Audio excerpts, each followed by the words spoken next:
Crow here, analog horror. Why is it that analog horror is so scary? This is a question that has been asked by some of the greatest minds of our time. Albert Einstein, Galileo, and Germa 985. Well, the answer is pretty simple. Or is it? See, to get the answer here, we'll need to get some personal examples from my experience and use those to figure out what exactly these videos have in common that makes them so scary. If you'd like to be scared even more by my terrible posts, you can also follow my Twitter and Insta link below. Also, thank you so much for almost 2 million views on the last analog horror videos that scared me video and all the support you guys have given me. I really don't deserve it. Also, I'm sorry for not uploading for like half a year. To start off, we'll have to venture back to one of the first analog horror videos ever made, that being the Wyoming Incident. Fear is only as deep as the mind allows. This is a quote by some Japanese person from, I think, at least 10 years ago. Anyway, the mind. That series of neural receptors firing off inside of that wrinkly pink lump of flesh inside your head is basically you. But alright, let me cut to the chase. Look, I'm giving you the quote because your mind can basically create your internal fears, right? Like, let me give you an example. You're sitting around relaxing, having a good time, and someone sends you a link to a video with a creepy thumbnail. Immediately you have your reservations and your thoughts start racing about what it could be. You start to get paranoid. Maybe you even feel a little more uncomfortable than you were before.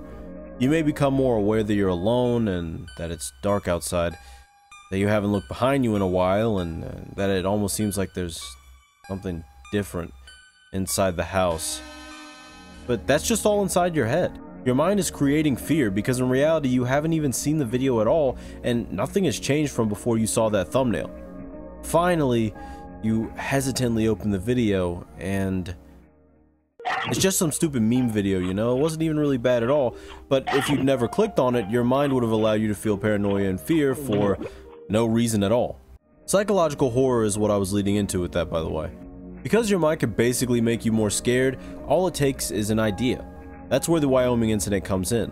So flashback several years and there I was, sitting in a chair in the living room watching the Wyoming Incident on my iPod Touch, which I think was like a 6th generation. Not that it matters, but you know, I want to be historically accurate. Also, what was with the iPod Touch hate? Everyone was always like, why don't you have a phone, you know? And I thought it was actually a pretty good idea. You basically get a pocket iPad, which is super convenient at times, and as I began to watch the video, the first thing that really hit me was the atmosphere. The music sounds like the perfect theme to being abandoned in space, alone to drift forever endlessly. Or like that place the squirrel was alone in, I don't know. The images of the different faces also immediately scared me. They looked like mannequin heads or something. Like when those masks in the Goosebumps episode, The Haunted Mask, came alive and started chasing that girl. I think there was also a Twilight Zone episode with living mannequins, but I can't exactly remember if they looked like these faces or not. Either way, there was one more thing that really freaked me out, which just so happens to be literally the only other thing this video has: the text. In particular, 2 phrases absolutely terrified me. You cannot hide forever. We stand at the door.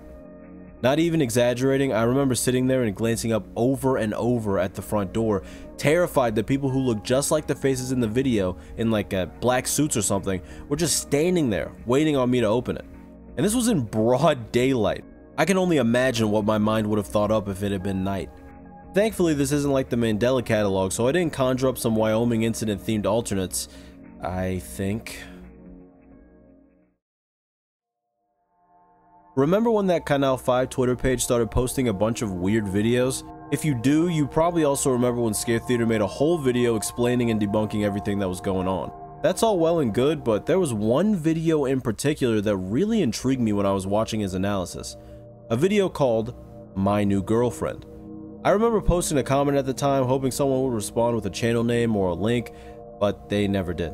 Believe it or not though, I actually did find this video. Eventually. In fact, I even wrote down the exact channel and had the video beside the title in my notes, just so I wouldn't forget. Well, I did just about everything but download the video, and now the channel that posted it is gone. Great work, me. You had 6 months to get this right. I tried looking around web archives and even going to the third page of Google, but I couldn't find anything. If anyone, including Scaretheater for some reason, happens to see this and has any idea if there's another copy of this video out there or has the full archive, send it to me on my Twitter or Insta. My bad for starting a lost media search, but I've seen the entire video, so I at least know it existed at one point. The way I originally found it was just typing "my new girlfriend November 19th, 2018" and it just showed up. It doesn't anymore if that wasn't obvious enough. Anyway, I've just told you all to go basically find the One Piece for me, so good luck. If anything does happen with this video, I'll make sure to let you know in the next analog horror video that scared me video like 6 months from now. Speaking of lost media, Jeff the Killer. A creepypasta originally posted in 2008, I think? Somewhere from 2006 to 2008. Anyway, the origins of the image infamously associated with the story are still relatively unknown. Of course, like any lost media, people are constantly trying to find leads and answers. This is where we get a video from Blame It on Jorge about the whole thing. It's a great video, very informative. Always bangers from that guy. However, exactly at 8:48 in this video, another video is mentioned. A video called NNN Temporary Broadcast. Yeah, you can guess what I'm here to talk about. So back to the original theme of this video that I kinda abandoned. What else makes analog horror scary? One word: reputation. Think about it. If a video itself is basically known to be an urban legend, or in the case of NNN Temporary Broadcast is an actual Japanese urban legend, it automatically has an air of fear around it at all times. This type of fear was actually first discovered by none other than Alexander Graham Bell, who is famously known for wanting ahoy to be the greeting for phone calls instead of the much more boring hello that was coined by Edison. That second part is apparently actually true. Thanks for ruining that, Edison. Graham Bell would be noted as saying, "I couldn't believe how scary that Ring video actually was, dude. It was honestly in the top 5 scariest things I've ever seen." Yes, he actually said that. Don't ask me for a source. So the video opens up with an ear-splitting beep that lasts not 5, not 10, but 25 seconds. The good thing is I won't have to worry about any audio-based horror now since I've become temporarily deaf. The audio thankfully finally distorts and kind of sounds like when you're trying to watch a video and your PC crashes before we finally open up to the temporary broadcast. A kind of chilling theme slowly creeps up on you at first. It sounds like something from a game possibly, but I'm not sure what.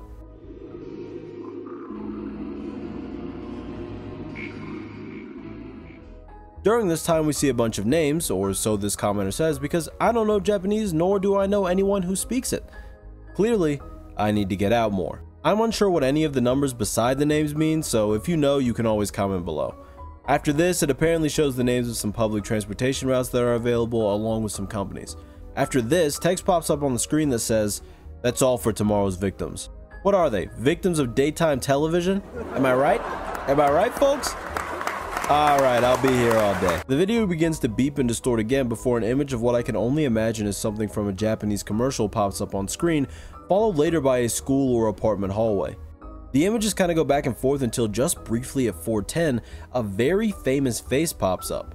What's even more coincidental is right after this, text pops up that says, "Good night." Very interesting considering Jeff's phrase is, "Go to sleep." Does this mean that Jeff is urban legend status? I hope not. From what I understand, the text at the end of the video basically just says that this is a fan recreation of the urban legend, and that no victims, companies, etc. that were mentioned are real or something to that effect. Just getting the disclaimers out of the way. I really don't even have much else to say about this video. I just figured it was creepy, a very early example of analog horror, and nobody else really said anything about it, so why not? Since I haven't talked about creepypasta for 5 seconds, let's talk about this video from Vibing Leaf titled The Grieving Retake. This whole video is based off the popular and kinda infamous Amazing World of Gumball The Grieving creepypasta, which is about a creepy new Gumball episode that aired at 5 AM for some reason. I guess just because it's scary. It's basically about Gumball grieving the loss of his brother and sister as they both passed away against their will, if you catch my drift. After a whole episode with a bunch of crying and unsavory imagery, including what looks like the life of the narrator's own little brother being ended, similar issues begin to happen in real life when the narrator's little brother disappears and their parents are the top suspects. Of course, nobody else saw the episode, and even though they were somehow able to get in direct contact with the creator of the whole show, he just said that he made something similar without all the graphic stuff. So I guess some insane guy just decided to psychologically torture this person by handcrafting and animating extra custom parts to this lost episode. And maybe they also took away their little brother and parents, who knows? Or maybe they just happened to be there and recorded that horrible thing taking place to add to the end of the custom episode they made.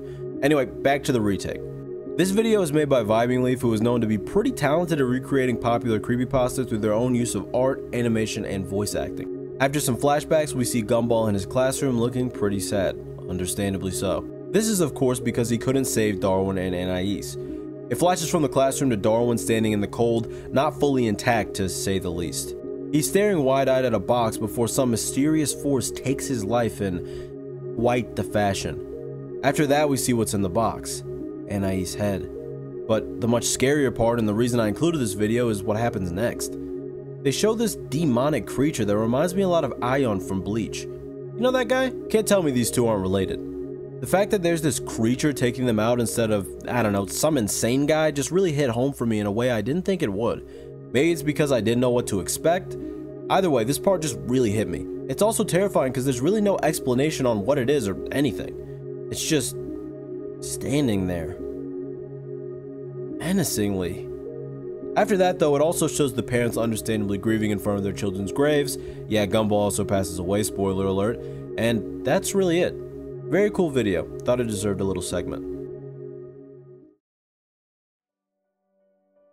Blue Channel is not in fact about the color blue, the ocean, the sky, or even Blue the dog. Actually, I'm not really sure what Blue Channel is about, but I do know that this channel hosted a commercial for a substance called Thalassin. What does Thalassin do? Well, like most substances, it elevates certain emotions in the brain. The only difference is there are different pills for just about every single emotion. We got some real bangers like jealousy, frustration, nervousness, you know, just all the things you'd want to make yourself feel if you were an android that never experienced human emotions before in your entire existence. Imagine that though, like there's a group of people all partying and someone just replaces all the pills with nervousness, so everyone just gets really uncomfortable and kind of stands off awkwardly until the party just ends. Okay, that's actually pretty hilarious, but it's probably a good thing we don't have these pills. As if we don't already have things like Datura, but anyway, forget about those natural emotions. Anyone can feel happiness whenever they want to, right? So who cares? You ever wanted to feel a bit of degrance, or what I can only imagine equates to either something intimate or an extreme case of dry mouth combined with, I don't know, bliss maybe? I mean, he doesn't look sad, I think. Humber, which looks like you smoked that weed from the gas station, if you know you know. Nage, which looks like you're patient zero for the most terrifying zombie apocalypse virus known to man. That, or someone is just blowing a lot of air into your face non-stop. Dorselessness, which looks like the inside of a log. How could you possibly come down from that? Like, if you effectively lose the majority of your face and head, is that just gonna grow back when this Thalassin wears off?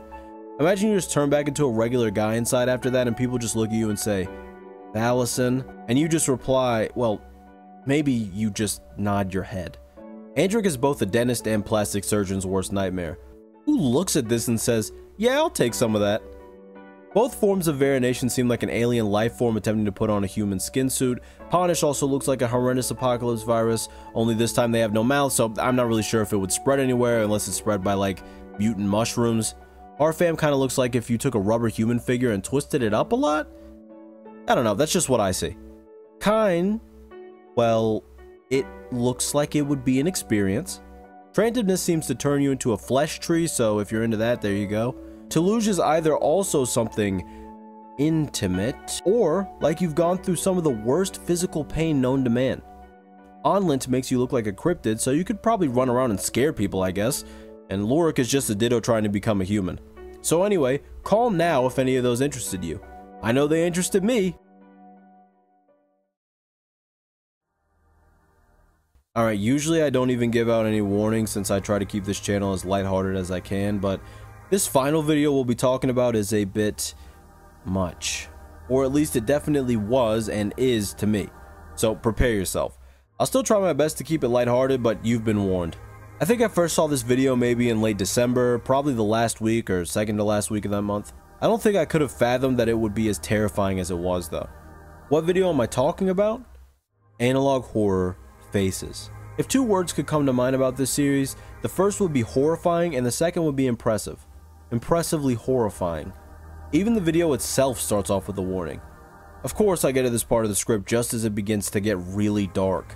Go figure. By the way, the noise, music, background theme, whatever you'd like to call it of this video is absolutely terrifying as well. I'll probably have it playing in the background at least for this part where I'm mentioning it. It reminds me of some type of emergency siren. Maybe that's why it creeps me out, but I'm honestly not sure. After the warning, it goes on to explain that police found 3 paintings in an abandoned storage area, and each of these paintings represent recent homicides in the area. You know, maybe the artist just found the paintings distasteful and abandoned them. After all, it's not exactly the most tactful thing to paint victims of horrendous crimes that haven't even been solved yet.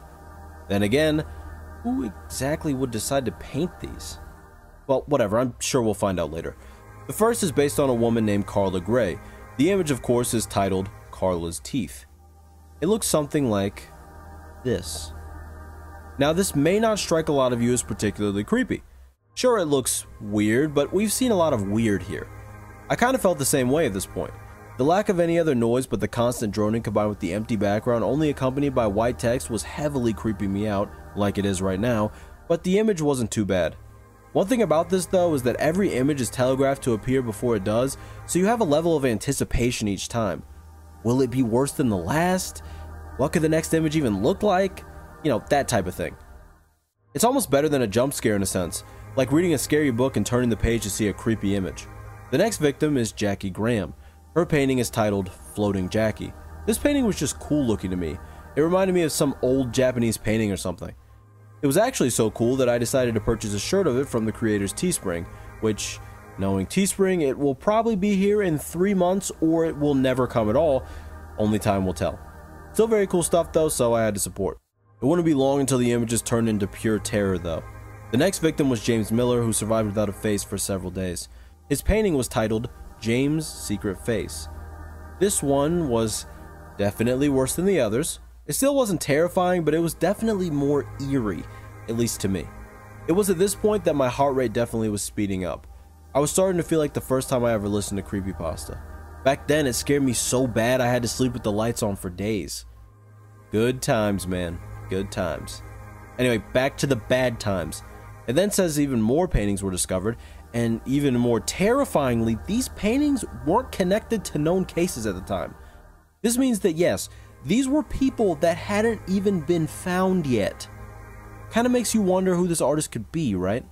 These include Wax Doll Tom, which is self-explanatory, Lisa's Secret Face, which is of course also self-explanatory, Hanging Jimmy, again, self-explanatory. I'm not saying this one, nor do I even fully know what all was done to this poor fictional individual, and yes, if you wanted to know, every painting has a real-life shirt, including that one. Do with that what you will. Daniel After the Fire, the most iconic image and the thumbnail, Jennifer's Last Stare, which even looking at it now while writing this script has me absolutely terrified. There is a 100% chance that I'll be sleeping with every light on in my house and that I will be triple checking the locks. I also might cry a little bit, but that's besides the point. Scream Maggie Scream, which is a pretty cool looking one, very porcelain mask looking. And of course, after the police in this universe went public with these paintings, they got even more. James, Jackie, and Jimmy. Great stuff. I especially like how accurate the second one looks. Like a real insane person is ending these people's lives and painting them. You thought all of those were pretty bad though, right? There couldn't possibly be any worse than that, right? Well, our little artist friend decided to make a self-portrait, which looks like this. I guess that's the artist we were looking for. Gotta be honest, doesn't really look like an individual that minds painting a homicide victim a little too soon after the case has gone public. Or private. Or just painting it while the act is being committed. Whatever works. And with that image, I was thoroughly horrified beyond anywhere I thought I would be. Even over a month later when writing this, I am still terrified of it. And by the way, this is actually part of a pretty interesting series that I'll probably analyze on my more serious main channel at some point. And if you can imagine, the second episode has images that are actually even worse. Maybe I'll cover that one in like 5 to 6 months when I finally release another analog horror videos that scared me video. Thanks for watching, everyone.